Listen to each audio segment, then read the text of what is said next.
F'Malta sibna nies twajba b'ospitalità mill-aqwa. Madankollu x-xewqa tagħna hija li nerġgħu lura pajjiżna. Dan kien kliem Mohammed Ibrahim, il-President tal-Komunità Sudaniża f'Malta waqt dimostrazzjoni fil-Belt Valletta kontra l-Gvern Sudaniż. Dimostrazzjoni li saret b'reazzjoni għal protesti fis-Sudan li ħallew 19-il persuna mejta u l-fuq minn 200 midruba.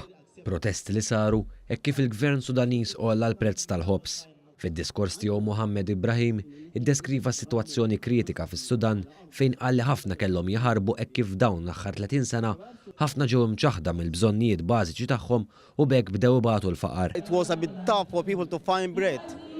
You can imagine that. Fuel, electricity, the basic things in the life, the daily basic things our need is disappeared.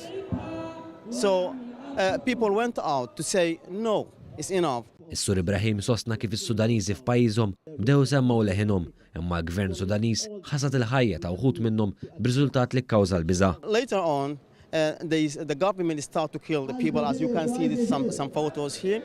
And this makes people much more furious. Mistoqsi dwar Malta, il-President tal-Komunità Sudaniża f'Malta wera l-apprezzament tiegħu għall poplu u l-Gvern Malti u spjega li l-Maltin huma nies b'qalb tajba. We appreciate what Malta has given us. A Maltese population and the authorities as well. And they're giving us many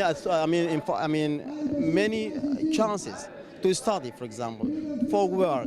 Madankollu, minkejja l-kumdità li l-poplu Sudaniż sab f'Malta, il-ħolma tagħhom xorta tibqa' li jirritornaw lura fil-pajjiż li tant jgħożu. The important thing that we cannot forget that we are Sudanese. We can't forget that we have a country. So always we will be dreaming, to see our country in peaceful. We are dreaming to see our country like other nations.